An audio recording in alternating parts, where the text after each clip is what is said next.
G'day guys, it's back in shed time again.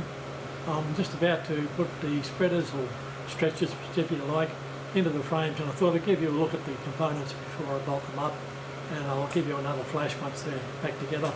I can see the loco starting to progress a little bit quicker now that I'm retired. I'm going to try and get at least a day a week in here working on it, and with luck I'll get some progress. Okay, I'll get back in behind the camera and bring you in closer for the zoom up.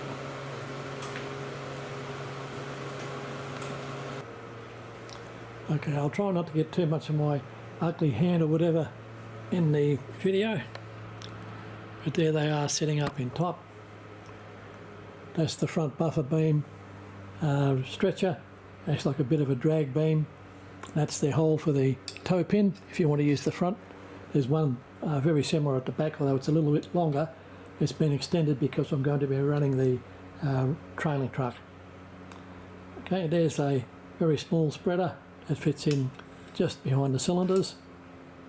There's the main frame stretcher, this fellow here, and it gets screwed in to this line of screws, and that's going to be a bit of a delayed installation because I also have to make the motion brackets for the outside, and the motion brackets are attached through those top three holes there, so that will coincide with the installation of the cylinders, as a lot of this thing has to go together at the same time.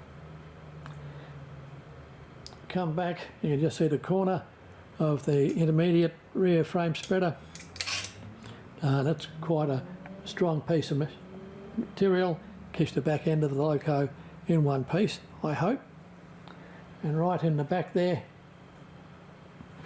that's the rear buffer beam spreader.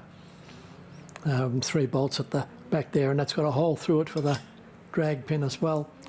Well, I think that this loco is as tough as tiger shit, with 6mm or 1/4 inch frames, heavy buffer beams as you can see there, they're 1/4 inch as well.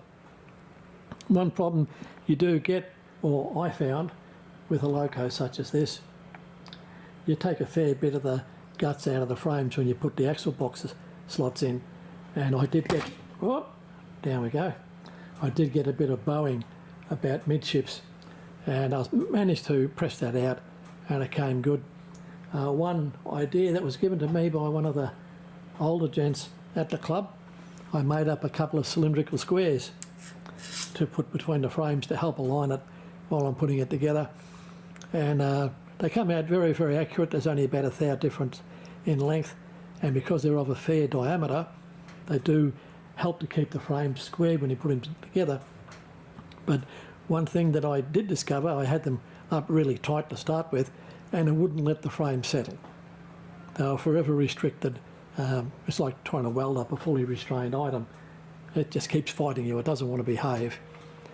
So I backed them off a little bit, let the frame settle in, and then they could all go together. And the other cylindrical square is up the front behind that nut there. So that did help a fair bit in keeping it straight. You can use angle plates, I suppose, anything to do but to keep it square, but I've got the frames up on a little bit of strip at both ends because the buffer beams are a 1/16 higher than the frames, and I didn't want the frames to get too much of a freelance effort in getting not too square. Anyway, I'll show you that progress in a couple of days when I've got them all installed, and the frames will be ready for paint. Bring you back then. Please like and subscribe if you haven't. Bye guys.